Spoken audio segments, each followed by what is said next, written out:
الحمدللہ رب العالمین والصلاة والسلام علی رسول الکریم اما بعد فاعوذ باللہ من الشیطان الرجیم بسم اللہ الرحمن الرحیم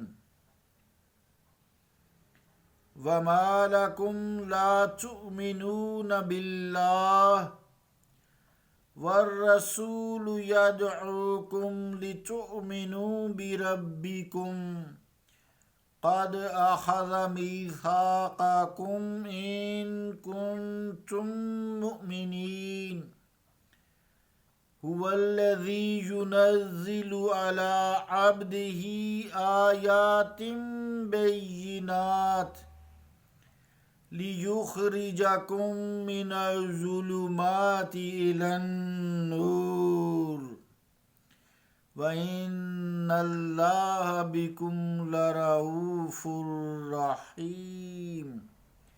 صدق اللہ العظیم۔ واجب الاحترام سامعین، السلام علیکم ورحمۃ اللہ وبرکاتہ۔ سورہ الحدید کی 2 آیات 8 اور 9 نمبر تلاوت کرنے کی سعادت حاصل ہوئی۔ ان آیات کا ترجمہ سماعت فرمائیں۔ آخر تمہیں کیا ہو گیا ہے کہ تم اللہ پر ایمان نہیں لاتے، حالانکہ اس کا رسول دعوت دے رہا ہے تمہیں کہ ایمان لاؤ اپنے رب پر، اور اللہ تعالیٰ تم سے وعدہ بھی لے چکا ہے اگر تم یقین کرنے والے ہو۔ وہی ہے جو نازل فرما رہا ہے اپنے محبوب بندہ پر روشن آیتیں، تاکہ تمہیں نکال لے کفر کے اندھیروں سے ایمان کے نور کی طرف، اور بے شک اللہ تعالیٰ تمہارے ساتھ بڑی شفقت فرمانے والا، ہمیشہ رحم فرمانے والا ہے۔ اللہ کا قول سچا ہے جو بڑی ہی عظمت والا ہے۔ عزیزان گرامی قدر، السلام علیکم ورحمۃ اللہ وبرکاتہ۔ وما لکم لا تؤمنون باللہ، اس کے 2 مطلب ہیں۔ پہلا تو قول یہی بہتر ہے، مطلب یہ ہے کہ چونکہ ایمان والوں کو اللہ کی راہ میں جان مال خرچ کرنے کی ترغیب دی جا رہی تھی، تو اس کے مخاطب ایمان والے ہیں۔ دوسرے یہ ہے کہ جو ایمان نہیں لائے، کہ رسول بھیجے ہیں، رسول صلی اللہ علیہ وسلم تمہاری طرف تشریف لائیں، تمہیں کیا ہو گیا ہے؟ اتنی روشن دلیلیں لائے ہیں، قرآن کریم لائے ہیں، تم ان کا چہرہ دیکھتے ہو تو تمہیں پتہ لگ جاتا ہے کہ کچھ ہے، ذرا آنکھ کھول کے دیکھو، ایمان لے ہو اللہ تعالیٰ پر، وہ تو تمہیں اللہ تعالیٰ پر کی طرف بلاتے ہیں۔ اور چونکہ زیادہ تر جو اس میں ایمان والوں کو ہی یہاں خطاب ہے، کیونکہ وَقَدْ أَخَذَ مِيثَاقَكُمْ إِن كُنتُم مُّؤْمِنِينَ، تو یہاں سے یہ بات ظاہر ہوتی ہے کہ اللہ تعالیٰ تم سے پکا وعدہ لے چکا ہے، اور تم نے نبی مکرم صلی اللہ تعالیٰ علیہ وآلہ وسلم کے جو دست شفقت ہے، دست رحمت ہے، اس پہ بیعت کا شرف بھی حاصل کر لیا ہے۔ اب پھر مراد کیا ہوگی کہ تم ایمان لانے کے بعد کیوں ایمان پر ثابت قدم نہیں رہتے، حالانکہ اللہ تعالیٰ کا رسول اس کی طرف بار بار بلا رہے ہیں اور تمہیں دلیلوں سے سمجھا رہے ہیں۔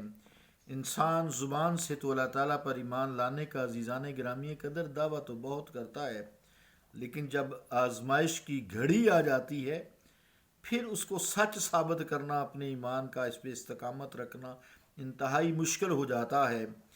وہ پھر صدق و یقین کا مظاہرہ کرنے سے جب قاصر رہتا ہے تو اس کو ایسا ہی خطاب کیا جاتا ہے، وَمَا لَكُمْ، تمہیں کیا ہو گیا ہے۔ تو پتہ چلتا ہے کہ اس کا ایمان پھر جو ہے تو ایمان والا مسلمان ہے، لیکن کمزور ہے، ناقص ہے۔ اسے چاہیے کہ اپنے ایمان کو مستحکم بنائے، مضبوط بنائے، جو زرعی موقع اس کے ہاتھ میں ہے اسے اپنا نصیب جانے اور اس سے بھرپور فائدہ اٹھائے۔ اور اس سے بہتر اور کون سا موقع ہوگا کہ اللہ کی راہ میں مال خرچ کرنے کا وقت آیا ہے، جان لڑانے کا وقت آیا ہے، نکلو کفن سر پر باندھ کر اللہ کی توحید کے نام کو سر بلند کرنے کے لیے اپنے جانوں اور مالوں سے، اپنی جانوں اور مالوں کی راہ میں قربان ہو جاؤ۔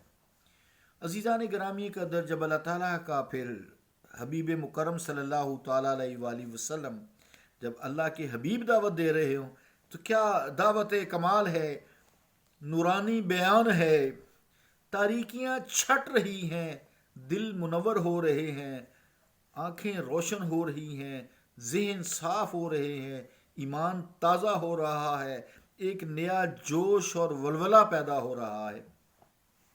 تو جب حضور کریم صلی اللہ تعالیٰ علیہ وآلہ وسلم کی دعوت ہے تو دیکھو آپ کی پوری نورانی گفتگو، آپ کی پوری نورانی صورت ہر طرح سے تابانیاں ہیں، ان کو پہچانو اور ایمان پہ ثابت قدم رہو، اور جو کچھ حضور کریم صلی اللہ علیہ وسلم حکم دیں اس پر پکے دل سے کاربند ہو جاؤ، اس زرعی موقع سے فائدہ اٹھاؤ۔ کون بد نصیب ہوگا؟ وہی ہوگا جو حضور علیہ الصلوۃ والسلام کی نافرمانی کرے گا۔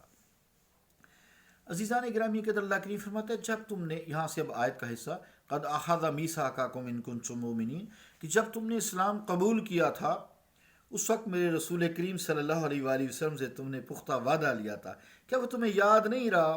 ایسے پختہ وعدہ کے بعد اب تمہارے قدم کیوں ڈگمگانے لگے؟ جاؤ، جس طرح رسول کریم صلی اللہ علیہ وسلم حکم دیتے ہیں ان کی اطاعت کرو، وَأَطِيعُوا اللَّهَ وَأَطِيعُوا الرَّسُولَ، اللہ اور اس کے رسول کی اطاعت کرو۔ تذبذب کا شکار نہ ہو جاؤ، ہوش و حواس سے کام لو، اپنے ایمان پر ثابت قدم رہو۔ عزیزان گرامی قدر، اس میثاق کا ذکر جو ہے قرآن کریم نے بھی یوں فرمایا ہے، وَاذْكُرُوا نِعْمَةَ اللَّهِ عَلَيْكُمْ وَمِيثَاقَهُ الَّذِي وَاثَقَكُم بِهِ اِذْ قُلْتُمْ سَمِعْنَا وَأَطَعْنَا۔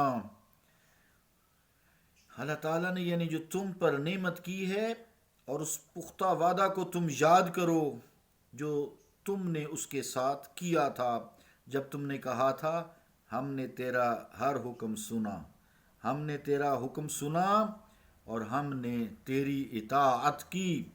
حضرت عبادہ ابن صامت رضی اللہ تعالیٰ عنہ نے اس میثاق کا تفصیلی ذکر بھی کیا ہے جو بیعت کے وقت حضور علیہ الصلوۃ والسلام لیا کرتے تھے۔